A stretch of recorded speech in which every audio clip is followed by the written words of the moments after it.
Hello, ladies and gentlemen. Welcome to Alberta News and Views. There is so much to talk about today. It is crazy. Canadians are waking up. The desperation is setting in with them. They are seeing a country that they do not recognize and that they do not like. It truly is remarkable. I got a few things to talk about. The two big things I'm going to focus on is the committees. So we're supposed to have a committee on access to information privacy and ethics in regards to the Winnipeg Lab documents. And then the Liberal NDP coalition shut it down, of course. The big one, though, is the Housing Crisis Committee. The NDP and the Conservatives are fighting in that because the Conservative Party is calling out the NDP Liberal coalition and how it is undemocratic, it is toxic, and it's not helping anyone. So they're fighting about that. But here is Michael Cooper. He says, Winnipeg Lab cover-up continues. The NDP Liberal coalition just voted to shut down the committee investigation into the Winnipeg documents. For 3 years, Prime Minister Justin Trudeau covered up a massive security breach at Canada's top lab and has now ordered his MPs to block our investigation. And you know what? Like I was saying, Canadians are waking up to this government in this country. This is exactly what I'm talking about. They were covering this up for 3 years. For 3 years, hoping that it would get buried. Then it rose to the surface because of good people. And now we demand answers. And just like that, the Liberal NDP party shuts it down because they do not want to talk about this. And this is a cycle. This is a system that they keep on using. And they keep on doing this. They are guilty. But because they are the government, they are the gatekeepers. They hold all the keys to all the doors. They do whatever they want. So us Canadian citizens are helpless. We are held hostage in this systemic corruption. Our very own opposition government is helpless. They can't do anything. All they can do is just request that the RCMP do investigations. And we all know where that leads. It goes nowhere. As soon as a scandal comes out, and there'll be another one today, I guarantee it, there'll be another one tomorrow as well. As soon as they come out, people say now, because Justin Trudeau has normalized corruption, they go, nothing's going to happen. Nothing is going to happen in this country. And this is where we are now. So Canadians ask themselves, why am I paying taxes for police? Why am I paying taxes? Why am I paying taxes to the municipality? Why am I paying taxes to the province? Why am I paying taxes to the country? Why am I paying taxes on food? Why am I paying taxes on the food? Why am I paying taxes to drive, to breathe, to do anything? That is where everybody is at. And the frustration, it's showing. It's showing big time online. So do you know what the Liberal government's going to do now that they know that everybody is beyond upset with them? They implement hate speech laws. Do you see where it's going? Continuing on. This committee is unbelievable what's going on with this. In the bickering back and forth. These are professionals. These are people making $250,000 a year, plus all their retirement and benefits. Your tax dollars are paying for this. It's unbelievable how a kindergarten committee is identical to grown-ups talking about our lives, issues that affect our lives, housing.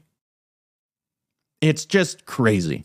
I want to point out that although my Liberal colleagues maybe don't like the slogans, Conservatives have proposed some solutions. We've proposed all kinds of ideas. In fact, it'd be a great opportunity for us to have a conversation in the House about the Housing Accelerator Fund, for example, which we've been promised will deliver more homes by doing deals with cities, who I guess the current government has finally acknowledged is part of the problem in this circumstance. But the fact of the matter is, we've asked for the agreements. We don't know what's in those agreements. All we know is what we can highlight from the news media. And of course, when you dig a little deeper, you find out that the cities that they've done these deals with are promising to do certain things, but none of them actually put in place. As an example, permitting fourplexes as of right in any residential zone, that requires a zoning amendment change.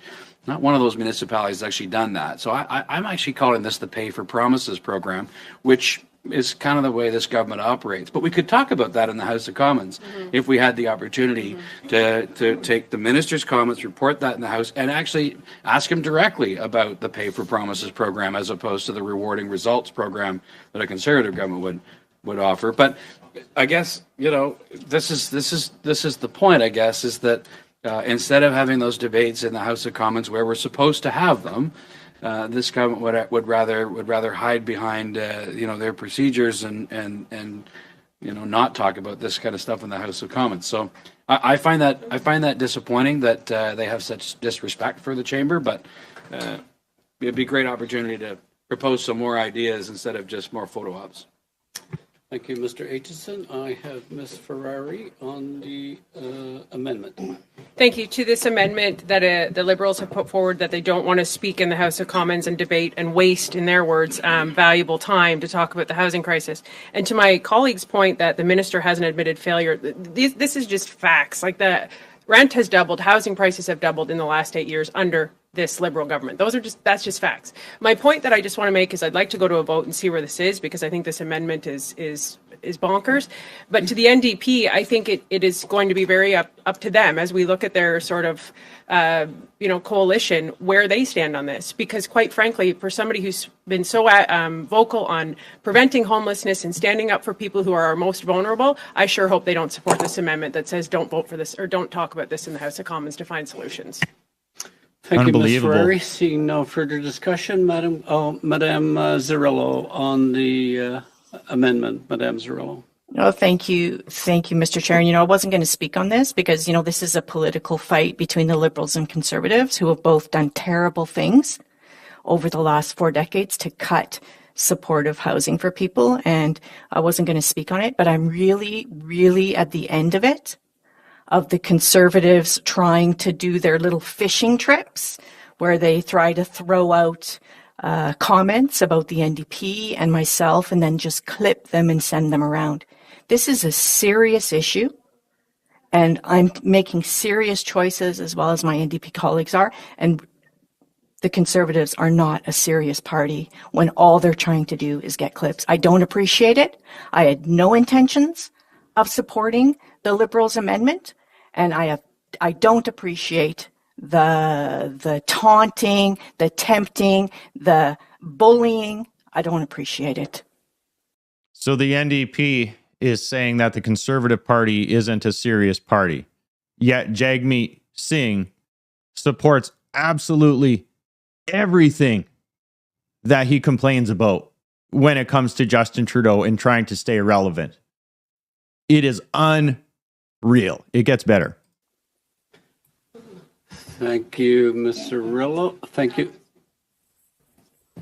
Thank you, Mr. Chair. To my colleague, there was no taunting or bullying. And if you don't support that, that's wonderful. But this, again, back to facts, to my NDP colleague through you, Mr. Chair, this has been an agreement that they put in place. This is not some kind of political jargon. There is a supply agreement in place that is propping up the Liberal government. That is just the facts of what is happening. And we are Conservatives. We are in the opposition. And yes, this is a serious topic. And so, no, this isn't bullying. This is the facts of what you signed on to as NDP with the Liberals to give them power. So either you care about homeless people or you don't. That is where we're at right now. And I appreciate it if you do support this motion, and I will work with you fully to do that, to help people who are most vulnerable. Thank you. And that is the truth. For all of you that out there that don't know, every single member of the NDP party, federally or provincially, has to listen to the head of the snake, who is Jagmeet Singh, which is why, and which is where the Conservatives are coming from, is they have to abide by it. They always have to vote with the Liberals, and they always do. So even as this lady says, no, she's thinking about it and she won't or whatever, she has to get pre-approved from Jagmeet Singh. It's right in their constitution in the party.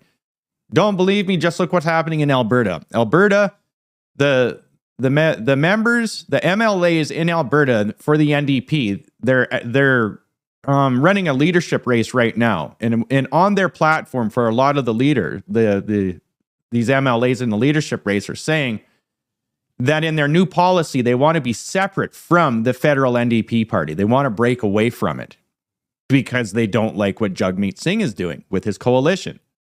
Thank you, Madam Zerl, you have your hand up again on the amendment? Listen to this. I do, Mr. Speaker, and I don't really think that the political conversation is helping people in Canada, and I don't think it's helping residents, and it's certainly not helping the seniors that I saw this weekend, 5 of whom have passed away recently. Their housing was precarious. Their access to medication is precarious. Their health in general is failing due to cuts that the Conservatives brought generationally to healthcare. So I don't really want to get into a conversation like this in committee. This is important work that we need to do. But I think that the Conservatives need to stop being unserious and start being a serious party who takes language and the task of their parliamentary duties seriously, instead of talking about taglines and accusations that they know aren't true. And I am going to say as an NDPer that I'm proud of the work that we are doing to rebuild the safety net that the Conservatives pulled apart over decades in relations to housing, in relations to health, in relations to supporting seniors. I mean, we could have this conversation all day, and I don't want to. I want us to get to the business. So I will reiterate again, I won't be supporting the Liberals' motion, and I'd like us to get to the Ms. Gray's motion. Thank you. Socialism works until you run out of other people's money, and Canada has run out of other people's money, which is why Pierre Poilievre has to make cuts. Has to. Because government is bloated, super bloated. And that is the story of the NDP government. She can talk about cuts all day long. Doesn't matter. She can talk about, this is the thing in politics in Canada. Everybody's pointing at everybody because they're all guilty. And you know they're all guilty because we're the ones paying for it. And we're strapped now. We can't do it anymore. This Liberal NDP coalition is holding Canadians hostage. That is what they are doing. And the facts don't lie. Everything that we are seeing right now is because of the last 8 years. And if it wasn't because of the last 8 years, it's a lot worse than it should be. That is another fact. Follow me on Substack and Spotify. I'll keep you updated with all of this. And like usual, like, share, and take care.